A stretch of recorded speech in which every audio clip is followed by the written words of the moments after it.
राजस्थान की बांसवाड़ा लोकसभा क्षेत्र से सांसद राजकुमार रोत इन दोनों एक खास मांग को लेकर देश भर में चर्चा में और ये मांग है आदिवासी धर्म कोड की। उनका मानना है कि आदिवासी समुदाय को जाति या परंपरागत धर्म नहीं है, बल्कि ये एक स्वतंत्र, प्राचीन और प्रकृति से जुड़ा जीवन दर्शन है, जिसे भारत के संविधान में अलग पहचान मिलनी चाहिए। राजकुमार रोत के अनुसार आदिवासी वे लोग हैं जो इस धरती के मूल निवासी हैं। उनका इतिहास वैदिक युग से भी पहले का है।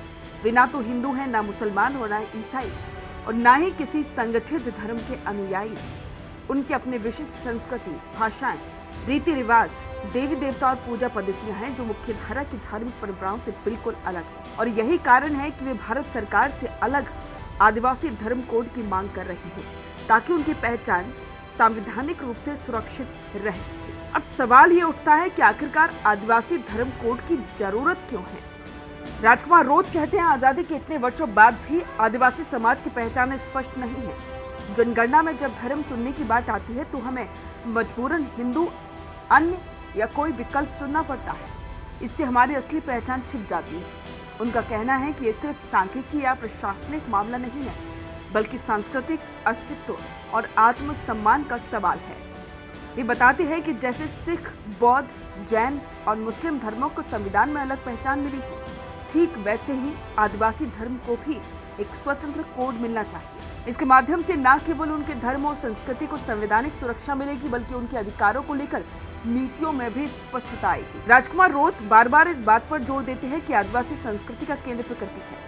आदिवासी समाज जंगलों में रहता है, नदियों के किनारे बसता है और जमीन से उसका गहरा रिश्ता होता है। उनके 30 त्योहार, देवी देवता और पूजा पद्धतियां सभी प्राकृतिक तत्वों से प्रेरित होती है। राजकुमार रोत का कहना है कि हम धरती को मां मानते हैं, पेड़ हमारे पूजनीय हैं, पहाड़ हमारे देवता हैं, हम किसी मूर्ति या मंदिर तक सीमित नहीं हैं। वे कहते हैं कि यही कारण है कि आदिवासी संस्कृति को मुख्य धारा की धार्मिक पहचान से जोड़ना उनकी नजर में एक प्रकार की सांस्कृतिक हिंसा है। राजकुमार रोत ने अपने राजनीतिक जीवन को आदिवासी अधिकारों की रक्षा के लिए समर्पित किया है। वे भारत आदिवासी पार्टी से जुड़े हुए हैं और आदिवासी युवाओं, बुद्धिजीवियों और सामाजिक कार्यकर्ताओं के साथ मिलकर आदिवासी धर्म कोड की मांग को लेकर जन आंदोलन का रूप दे रहे हैं। इस संसद में इस मुद्दे को उठा चुके हैं और देश भर के आदिवासी बहुल क्षेत्रों में जागरूकता अभियान भी चला रहे हैं। उनका कहना है कि ये केवल एक राजनीतिक मांग नहीं, बल्कि एक सांस्कृतिक पुनर्जागरण है। हालांकि ये मांग पूरी तरह से तर्कसंगत और ऐतिहासिक दृष्टि से उचित मानी जा सकती है, लेकिन फिर भी इसके सामने कई प्रशासनिक, धार्मिक और राजनीतिक बाधाएं हैं। कई बार ये तर्क दिया जाता है कि अलग धर्म कोड से समाज में विभाजन की भावना पैदा हो सकती है, जबकि कुछ लोग इसे हिंदू समाज से तोड़ने की साजिश बनाकर विरोध कर रहे हैं। लेकिन राजकुमार रोत स्पष्ट कहते हैं कि विभाजन की बात नहीं है, बल्कि पहचान की रक्षा की बात है। वे कहते हैं, हम किसी के खिलाफ नहीं हैं, हम केवल अपने लिए वो अधिकार चाहते हैं जो संविधान ने दूसरों को दिए। राजकुमार रोत की इस मांग पर आपके विचार हमारे साथ कमेंट बॉक्स में साझा करें और बने रहें द फैक्ट इंडिया के साथ।